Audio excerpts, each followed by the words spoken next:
How many lawyers does it take to screw in a light bulb? The answer is 4. 1 to climb the ladder, 1 to hold the ladder, 1 to shake the ladder, and 1 to sue the damn ladder company. Our next guest is a walking, breathing, living manifestation of what happens when comedy intersects with the law. He is a professor of civil and commercial law, a bar reviewer, a newspaper columnist, a radio host, and most important of all, his multifarious roles is that of the teller of truths in today's absurd times, the stand-up comedian. Joining us now, live in the studio, is attorney Ed Chico, lawyer and stand-up comedian. Sir, thank you, sir, for this opportunity. Thank you for visiting us, sir. Well, magandang gabi, no? Finally, na-meet na kita, Lord. Pinagpe-pray ko yan. Sir, basta wag lang kitang kunin, sir. You know? Wag lang. Oo. Sabi ko nga, swerte ng channel ng TV5, ano? Kasi lagi nilang kasama si Lord. Tama yan, sir. Tama, hindi ba? Oo, sabi ni Attorney Claire Castro dati, parang, ikaw yung tinatawag bala palagi ni Alan Peter Cayetano. Parang medyo, ano na yan. Okay, Pero dininay niya si Lord, naalala ko. Alan Velasco. Si Alan Velasco. Baka hindi nyo po nalalaman, ang bisita po natin ngayon ay dati ring nagkaroon ng pagkakataon na magsilbi sa Senado bilang kasama po kayo ni Senator Miriam Defensor Santiago. Oo, yun yung time na ako'y nasa law school pa, no? Kasi working student tayo, mahirap lang ako. Pero So, Ateneo I needed naman. to work, oo. Well, alam mo na. Actually, working student ako nun because breadwinner ako. And fortunately, nakapagtrabaho ka kay Senator Miriam. So that's how I was able to, provide for my family at the same time to go to law school sa Ateneo. May kinalaman ka ba doon sa biglang pag-employ ni Senadora ng mga hugot speeches, mga hugot jokes? Ay, hindi naman. Kasi nung time na yun, wala na ako sa kanya. I would assume, nakuha niya rin yan sa mga joke books, yun sa mga nakita natin hugot lines sa Facebook, sa SOCMED. Because at that time, uso yung mga hugot lines. So I think that's where she got it from. Pero maganda kasi kay Senator Miriam, if you get to know her in person, she's actually inherently funny. Yes. So magaling siya mag-deliver ng punchline, she's quick on her feet. And whatever topic she may be discussing about, for some reason nakakaisip siya na nakakatawa. And I guess that's what makes her special, di ba? Ang galing niya mga asar eh. Oh, magaling siya makasar na nakakatawa. Eh kasi pag hindi nakakatawa, nakakapikon eh. But in her case kasi, magaling siya magpatawa talaga. And it really helps a lot getting across what she wants to articulate. Hindi ka ba, ako nalulungkot ako nung nawala si Senador Juan Ponce Enrile, the constant source of, sabihin natin, ayoko gamitin yung word na punchlines, pero interesting insights about age. Oo nga. And decrepitude. Sorry. Pero, okay, you do one of the best impressions, or probably the only impression of Dick Gordon. Oo. Wala naman. Actually, kasi may nodules ako ngayon eh. But I remember nung wala yan, I can really do impressions. So lahat ng mga politicians or even cartoon characters, I can actually do them. Kaya lang ang problema kasi, nung nagkaroon ako ng bukol dito, and I need to go under the knife, but sadly, I'm not so sure what the result would be kasi I've seen people who, went under the knife and napasama pa. Like Julie Andrews, for example, I remember she had an operation and she couldn't even sing until now. So, parang ganon. Nagsisigaw ka ba? Alam Bakit ka nagka-nodules? Because I used to sing, I used to perform in a band. Okay. Kaso ang problema ko, I'm more of a musician than a singer, but I was forced to sing. Hindi ko alam kung paano kumanta ng tama. Tapos at the same time, hindi ganun kaganda talaga yung boses ko. At dahil magaling ako sa impression, binabago ko yung boses ko. Like I could do a rock song, for example, but as a result of that, nasira yung aking throat. Yun ang naging problema. Ang mga nagkaaganyan, yung mga bokalista ng mga rap metal bands. Yung mga, para mga ganun, hindi kasi tama. Hindi kagaya mo kasi sa'yo, you speak the way, you sing the way you speak. Parang kasi hindi ako marunong kumanta. Kaya yun lang kaya ko gawin. Oo. Okay, attorney, ngayon, mas mahirap ba o mas madali makahanap ng mga punchlines in light of recent political developments? Well, syempre, mas madali makahanap ng punchlines kasi nakakatawa eh. Di ba, parang nag-iba kasi yung panahon natin, napansin mo? I remember nung nagtatrabaho kay Senator Miriam, exception sa mga senador yung mga bobo, di ba? I mean, Grabe ka for lack of a naman. better term, let's be honest about Sabihin that. natin na mga chairman of the Committee on Silence na dumarami ngayon ng members. Yung pag nag-away sila, ang tawag daw saksakan ng mga bobo, hindi ba? So, but anyways, I remember that time, I remember nung ako yung nagtatrabaho kay Senator Miriam, kapag ka floor deliberation, may debate, excited kami manood. Kasi may matututunan ka, no? But now, exception yung mga magagaling, tapos sobra yung politika, sobra yung drama, people are so divided, may kakamping, may DDS, at merong, di ba? I guess, dahil sa social media, may echo chambers, so, ang nangyayari, parang chop suey. So, ang daming emosyon, ang daming dapat pag-usapan, ang daming dapat ipahayag. And dahil sa mga bagay nito, nakakaisip ka ng mga pwede mong pagtawanan na lang, hindi ba? Sinasabi mo na wala kang pinapanigan na political color. No? Hindi ka DDS, hindi ka rin pink/dilawan. Pero maraming nag-observe na may pagka-liberal ang slant mo. Actually, Not in the Cubao sense of the word, pero gets mo? pwede din naman in the Cubao sense of the word. No, but basically kasi medyo liberal talaga ako. I value free speech, for example. Tapos madalas, kung sino yung nasa gobyerno, yun yung mas madalas kong tinitira kasi meron silang tendency ng mga abuso. I remember when Digong was president, so a lot of the things that I would articulate about would be most of the time against the policies that he had at that time. So ngayon naman kay BBM, I would question here and there some of the things that he's been doing. And so basically yun ako eh. So wala akong kinikilingang kulay o wala akong kinikilingan na grupo. Actually, mas madali nga sana yung engagement sa Facebook kung may kulay ka. Kung DDS ka or kakamping ka, mas marami kang followers, mas marami mag-engage. You become a mouthpiece, di ba? Some sort of a spokesperson. But I've always never wanted that. May sinabi ka sa interview with Jojo Alihar. Yung may edad na yun, eh, no? Oo nga, Bata pa parang lang. mahirap na rin umintindihan si Jojo. Joke lang, Jojo. Andiyan siya. Andiyan siya ba? Medyo hirap na maglakad ng hagdan. Oo, napansin ko rin.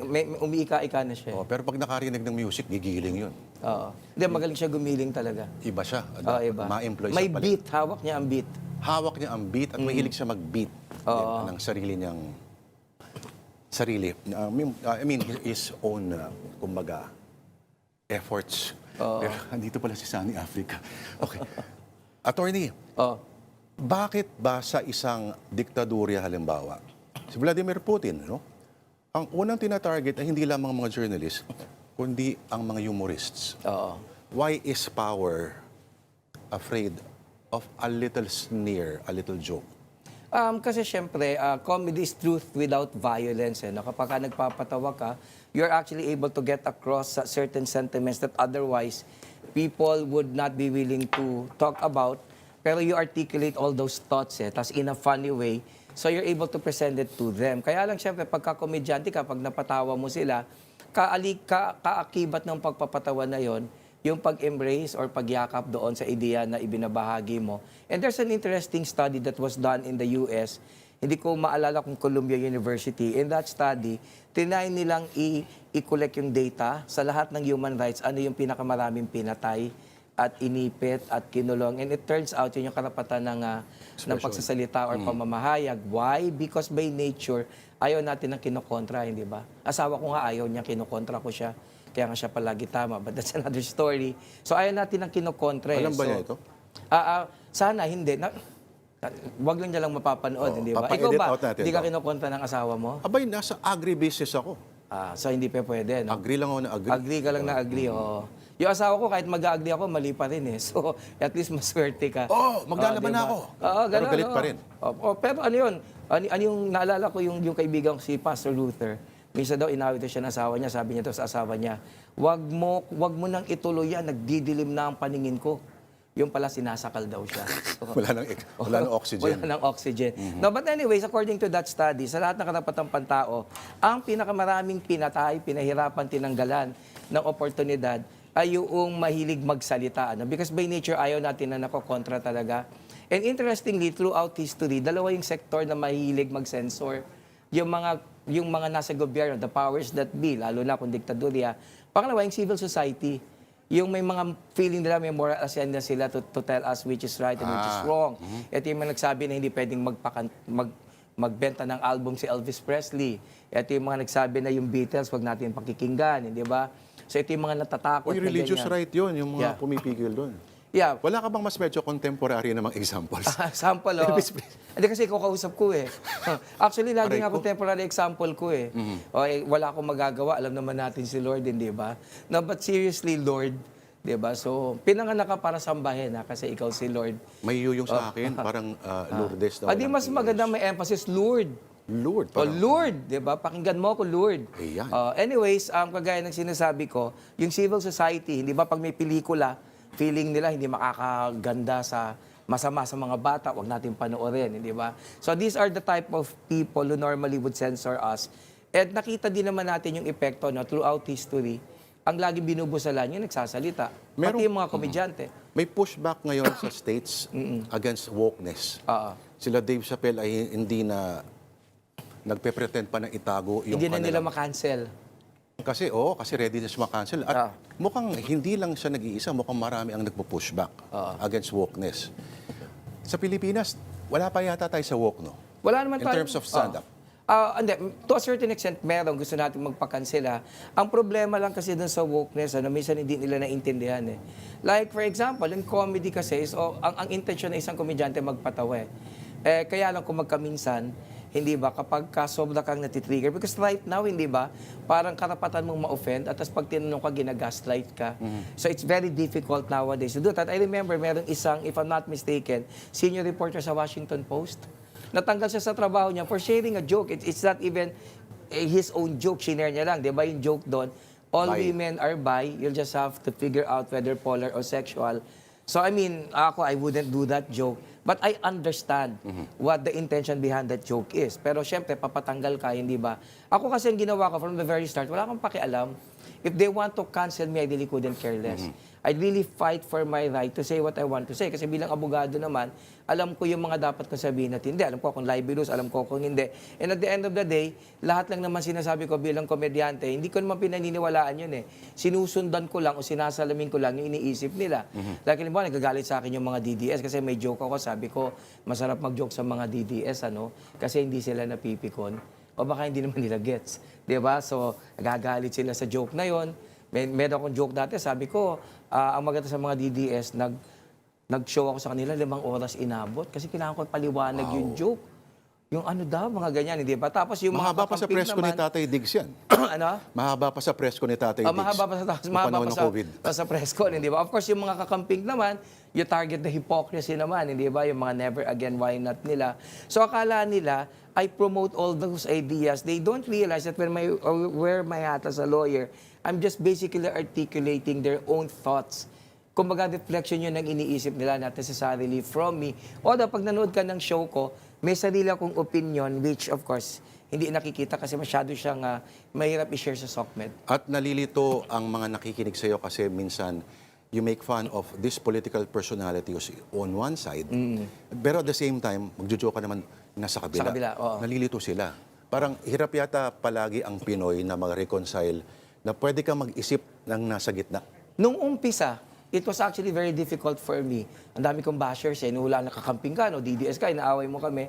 And you know what, kasi dahil wala talaga akong pakialam I would always tell them, I never ask you to follow me, I never ask you to subscribe, and you can unfollow me if you want, I'm just saying all these things. Subsequently, parang nasakyan na din nila, okay, ganun siya. And it's actually a lot easier now. Hindi kagaya noon. You do political comedy. Yes. Ang sinasabi nila mga strains ng stand-up comedy sa Pilipinas ay, of course, nauna yung tinatawag nilang comedy bar na humor. Yung may crowd work, may kanta sa gitna. Yeah. Pero of a certain strain ang niya, no? Ang katangian niya. At sabihin natin, it involves a certain volume, certain yung mga medyo konting-konting mga roasting nung tao. Which, by the way, I do. It's actually part of my show. Yeah. Kasi crowd work naman is stand-up comedy. And sometimes, mas nakakatawa yan sa mga maraming tao. Kaya lang ang problema lang sa amin kasi, ginagawa namin monologue, which is actually very difficult to pull off. Totoo yan. Because ang standard formula ng comedy, may straight guy, tsaka may foil, may funny guy, di ba? So it's always a knock-knock who's there set up. Knock-knock who's there, di ba? May straight guy. Kaya pag pumunta ka sa punchline, for example, it's an Grupo old sila bar. lagi. Group sila lagi. Nag-aaral ako sa magandang church, saka nag-aaral. Ay, naku, sobrang talino ko. So, batuhan. At madaling magpatawa pagka ganun eh. O kaya pag nagka-crowd work ka, may kausap ka, may subject ka, it's a lot easier to make people laugh. Kaya lang, sa ginagawa namin, it's point of view. Pwede ka palang magpahayag ng opinion, but at the same time, nakakatawa. But that is really a tall order. That's not easy to do. Oo. Tapos ina-assume mo rin na may sufficient information yung crowd mo. Kasi minsan, paano mo ba sinusukat yun, halimbawa? Masusukat mo naman eh. Kunyari, meron kang material, tapos parang hindi nila nasasakyan. Either hindi sila familiar or they don't like the comedy or they just don't find it relatable to them. So magpapalit ka. Kaya sa akin, aside from political jokes, may mga observations din ako, which I also talk about. And so may mga go-to bits din ako. So depending on who the audience is, so you adjust accordingly. Yung iba naman, may isang strain naman na may shock humor or malakas, may dinadaan sa sigaw, sa, well, crude yung kasama yon of course. At mukhang may market yun. Ikaw ba bahagi ng isang grupo na Parang isang ganoon. cartel o... Well, actually, kasi nag-umpisa dito ng comedy, yung Comedy Cartel. Excuse me, tapos naghiwa-hiwalay na. May Comedy Manila. Comedy Manila, naghiwalay si Alex Calleja. And of Hello, course, Alex. iba din yung grupo nila. Ako kasi, medyo kasama ako dun sa mga bagong komedyante. So when I got into the business, so hiwa-hiwalay na sila and they've been doing it for so long. So nagtayo ko ng sarili kong comedy group, ang pangalan Insani Think. Insani So, Think? Insani Think. So insane thinking comedy. So iba din yung market namin, syempre. So marami na rin kaming comedians right now. At it was actually a bit of a struggle kasi nung umpisa, lagi kami minamaliit nung ibang mga grupo kasi nga bago kami. But subsequently, through hard work, we're actually able to prove to them that we also have our own audience, our own market share, and everything is great so far. Gano'n na kayo katagal? Matagal na yung siguro yung Sun, I think, tinuloy namin yan ng 2019, 2018. But the thing is, noong 2020, nagka-pandemic. So, tumuloy lang kami ulit noong 2023 and then onwards. And so far, ayos naman. Hindi pa kayo nag-aaway-away? Hindi ako kasali doon eh, kasi kung may away man sila, ay hindi ako kabahagi noon dahil bago ako nung pumasok eh. Parang nature yata ng mga nagtatayo ng grupo at hindi lang ito sa ang Pinoy organization in essence. Tatayo, parang may rebellion, pero sila Maghihiwalay mag-attack din. Tapos so on and so forth. Yung grupong bagong itatayo nila magkakaanuhan din. At hindi lang mukhang sa kasaysayan natin, mukhang ganun yan. Kasi alam mo kasi, even politically, we have a very weak party system. I remember, pagkatapos ng World War II, ginaya natin pinatter natin yung governance natin sa Amerika, di ba? We decided to adopt the two-party system, nationalista and liberal. And what's interesting, after 3 months, nag-aaway-away na sila, may gusto na lumipat sa kabila. So wala tayong konsepto ng prinsipyo na tinatayuan ng isang partido. Wala pang So liberal. parties exist for convenience now, di ba? Wala pang liberal yung nationalista mismo, nahati sa dalawa. Nahati din sa dalawa. So wala tayong, kasi hindi kagaya sa Amerika, matibay yung konsepto ng pagkagrupo-grupo, even politically. Pagka ikaw ay conservative, Republican ka, pag ikaw ay Democrat, liberal ka, di ba? Hindi naman. So pwedeng PDP ako ngayon, bukas ibang partido na ako, bukas LP na ako, Teka, and vice versa. madadagdagan ng isa ang 3 miyembro na titira ng PDP. Okay, sino ang isang politiko na nakakatawa pero hindi niya alam na nakakatawa siya? Well, si Bato, nakakatawa, hindi niya alam nakakatawa siya, hindi ba? So, Interpol! oo, di ba? Yung mga pinagsasalita niya. So, yung nakakatawa din, hindi niya alam na funny siya, hindi ba? So, siya, yung nakikita ko, natatawa ako sa kanya. Ano Although lahat sila nakakatawa sa isang aspeto. Ano ina-expect mo sa opening day ng impeachment trial? Well, siyempre, unang-una nakakatawa, hindi ba? Kasi Bakit naman nakakatawa agad? nakakatawa kasi maraming karikature, no? Maraming karakter dito sa impeachment na talagang matutuwa ka, hindi ba? So, pangalawa, yung we no longer do things the way we used to eh. So, parang nag-take na ng backseat yung preparation, yung skills, yung brilliance. Right now, halos lahat optics, hindi ba? pwede kang sumikat kahit hindi ka naman talaga magaling. And Hanggang ngayon, basically, wala pa silang presiding officer. hanggang ngayon, presiding officer, they could even decide on that. Hanggang ngayon, pinagtatalunan nila, ano ba ibig sabihin ng 2/3? 16 votes ba yan or 14 votes? Isipin mo kung naaresto pa ngayon si Marcoleta, pambihira ang debate dyan. Di ba? The other group would insist it's 21, so it should be 14. The other naman would say otherwise, so walang katapusan yan. And what's interesting dito sa impeachment, na impeachment na ito, kung magtatagal ito, I don't know how the Senate would be able to survive because by September, meron silang budget deliberations. And sobrang tedious yung process of reviewing and even subsequently approving the proposed budget. So I really don't know how they'd be able to go about doing that. So yun yung mga inaabangan ko na problema na hindi ko alam how they'd be able to execute themselves from.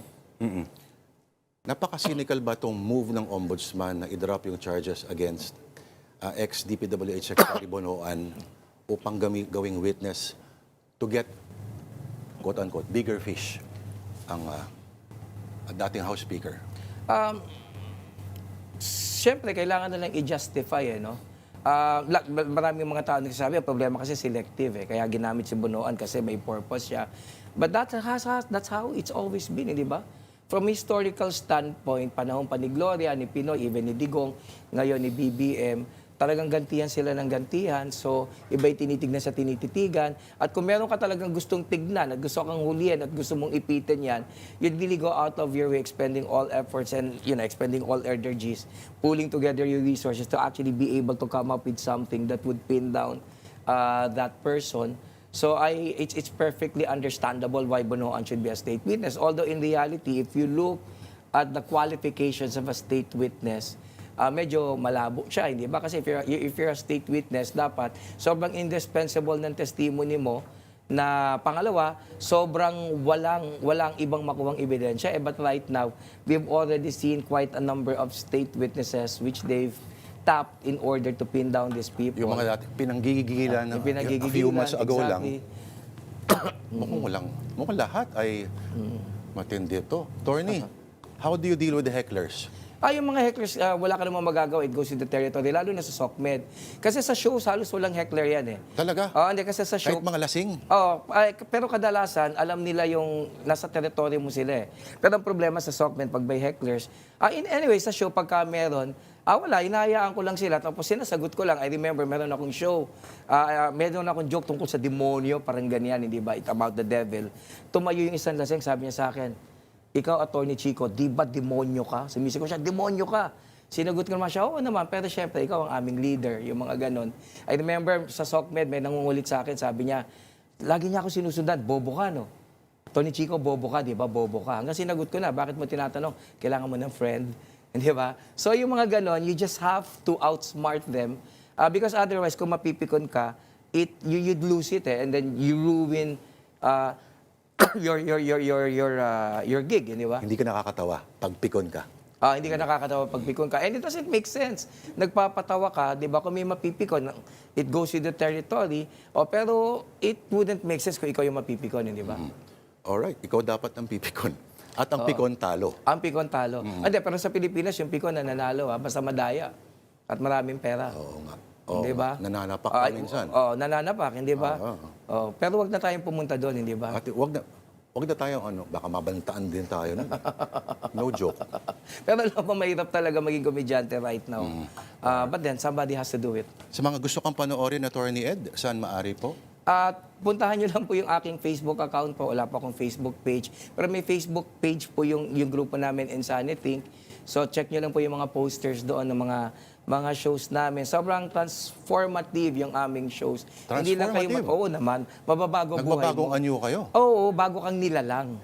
Wow. Pagka nanood. Kaya gusto kitang imbitahan Gusto ko magbagong anyo. Oo, pero ikaw ang Lord, di ba? Mahirap yon. At kukunin ko na kayo. Pero hindi pa ngayon. Wag hindi pa ngayon, oo. Hindi pa ngayon. Pero at least hinipo mo ako ngayon, Lord. Malaking bagay yun. Wala pa. Mamaya, walang hipuan na mangyayari dito. Wala ba? Oo. Okay. Pero sanay ako sa hipuan, Just so you know. Pag may nangyari, handa ako. Dapat yata pangalan ng pahina nyo. Amoy Chico. Pero pwede din naman, oo. Kasi lagi kaming lasing sa tagumpay at lasing kami sa pagpapatawa, which I think makes sense. Kung lasingan ng totohanan na lang kaya. Pero Pwede. Marami akong bagay na tinutotoo. Reserve for a next time. Ito may maganda akong papainom para sa allergy mo. Maraming salamat. Maraming Bitin ang oras salamat, natin, Attorney Ed Chico, mga kapatid. Thank you so much. Idol ko po talaga si Lord. Promise po. Hindi ko siya muna kukunin.